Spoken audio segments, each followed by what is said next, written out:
हाँ तो प्यारे बच्चों, महक क्लासेज में एक बार फिर से आप सभी बच्चों का स्वागत है।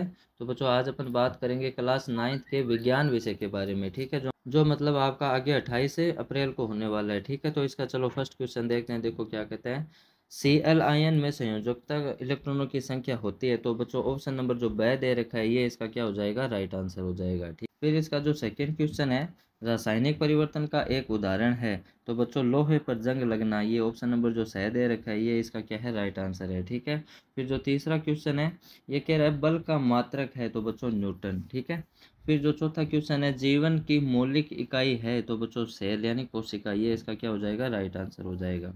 फिर जो पांचवा क्वेश्चन है, इसमें देखो क्या कह रहा है, हमारे शरीर के कौन से ऊतक में वसा संचित होती है। इसका जो ऑप्शन नंबर ब दे रखा है बच्चों, संयोजी ऊतक, ये इसका क्या हो जाएगा, राइट आंसर हो जाएगा। ठीक है, फिर जो छठा क्वेश्चन है ये कह रहा है गुरुत्वाकर्षण का सार्वत्रिक मतलब सूत्र कौन सा है। तो ऑप्शन नंबर जो दे रखा है, F बराबर G/d²। ठीक है ना, ये ऑप्शन राइट हो जाएगा। फिर जो सातवां क्वेश्चन है, थेलोफाइटा वर्ग का पौधा है।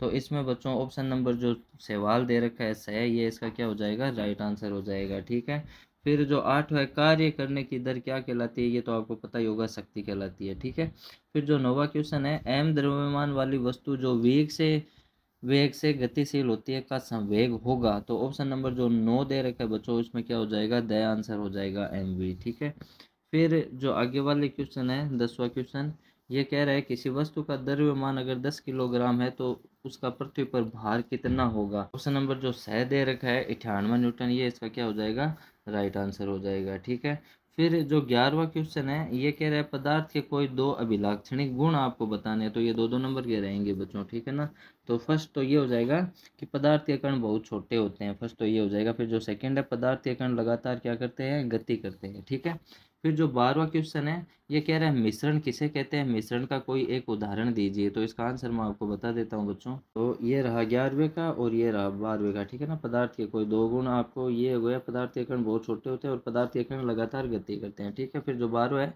मिश्रण किसे कहते हैं, तो ये आंसर हो जाएगा जब दो या दो से अधिक पदार्थ बिना रासायनिक अभिक्रिया के मिलते हैं तो उसे मिश्रण कहते हैं, जैसे नमक और पानी। ठीक है, फिर जो 13वां क्वेश्चन है बच्चों, किसी परमाणु के तथा एल कोश में अधिकतम कितने इलेक्ट्रॉनिक उपस्थित हो सकते हैं। ठीक है ना, तो देखो बच्चों, इसमें जो के है उसमें तो इलेक्ट्रॉन होंगे अधिकतम 2।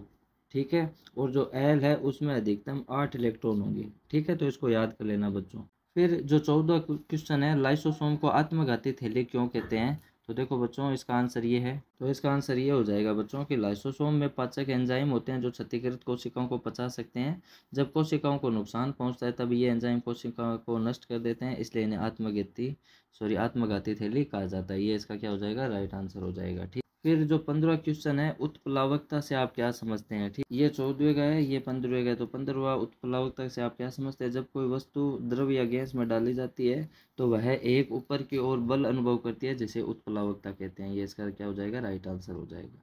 फिर जो 16 से लेके 20 क्वेश्चन है बच्चों, इनके मैं आपको साथ में बता देता हूँ। 16 देखो क्या कह रहे हैं, पादप तो कितने प्रकार के होते हैं, नाम लिखो। एक समान चाल से गतिमान किसी वस्तु का दूरी समय आपको ग्राफ बनाना है। ठीक है ना, फिर गति का आपको प्रथम समीकरण लिखना है। फिर जो गुणित है, गुरुत्वाकर्षण के सार्वत्रिक नियम के दो महत्व आपको बताने हैं। फिर पशुपालन के मतलब कोई दो लाभ बताने, तो इन सभी के मैं आपको साथ में बता देता हूँ। तो 16 का आंसर बच्चों ये है, पादप उत्तक दो प्रकार के होते हैं, एक तो मेरिस्टेमेटिक उत्तक और एक स्थायी उत्तक। ठीक है, ये 16 का आंसर हो जाएगा। फिर 17वें में आपसे ग्राफ पूछा था, एक समान चाल का दूरी समय ग्राफ आपको बताना था। तो ये ऐसा होगा बच्चों, आप देख लेना। इसमें दूरी समय का ग्राफ एक सीधी रेखा होता है जो शून्य से शुरू होकर ऊपर की ओर जाता है। ठीक है, फिर जो 18वां है, गति का प्रथम समीकरण आपको बताना था। तो ये होगा v बराबर u प्लस ए टी, जिसमें v क्या होता है, अंतिम वेग होता है, u प्रारंभिक वेग होता है, ए त्वरण होता है और t का मतलब समय यानी टाइम होता है। ठीक है, फिर जो 19वां और 20वां था उसमें देखो क्या पूछा था, गुरुत्वाकर्षण के सार्वत्रिक नियम के दो महत्व बताने हैं। तो यह पृथ्वी पर वस्तुओं के भार को समझने में सहायक है और यह ग्रहों और उपग्रहों को समझने में सहायता करता है, दो लाभ। ठीक है ना, और पशुपालन के भी आपको दो मतलब लाभ पूछे तो ये लाभ हो जाएंगे, अंडा, मांस, दूध आदि जैसे पोषक खाद्य पदार्थों की प्राप्ति होती है। ठीक है, फिर जो बच्चों 21वां क्वेश्चन है, ये कह रहा है निम्नलिखित तापमान को सेल्सियस इकाई के अंदर आपको बदलना है। तो इसमें देखो एक सूत्र लगता है, ये देखो किस में बदलना है, के में बदलना है ना, के दे रखा है, मैं सेल्सियस में बदलना है। तो इसका एक सूत्र लिखता है, क्या लगता है के बराबर सी प्लस 273।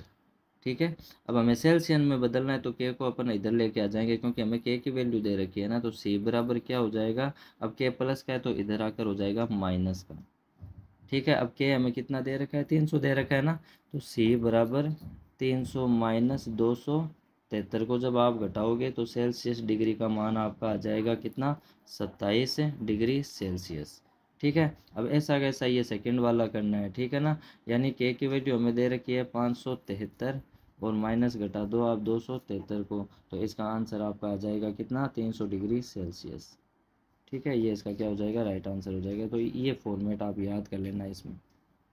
ठीक है, फिर जो आगे के क्वेश्चन है बच्चों, इनको आप जरूर याद करना। समांगी एवं विषमांगी मिश्रण में आपको उदाहरण सहित अंतर बताना है।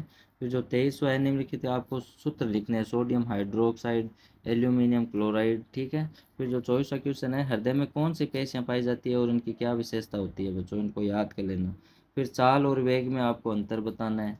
ठीक है, फिर जो 26वां है, 20 मीटर की ऊंचाई से गेंद को गिराया जाता है, यदि उसका वेग 10 मीटर सेकंड स्क्वायर के समान एक त्वरण दर से बढ़ता है तो यह वेग से धरातल से टकराएगी। तो इसको आपको समझाना है बच्चों। ठीक है, फिर जो सेक्शन डी है बच्चों, इसमें बड़े क्वेश्चन आ जाते हैं। जे जे टॉमसन, रदरफोर्ड व बोर के मॉडल की तुलना करनी है।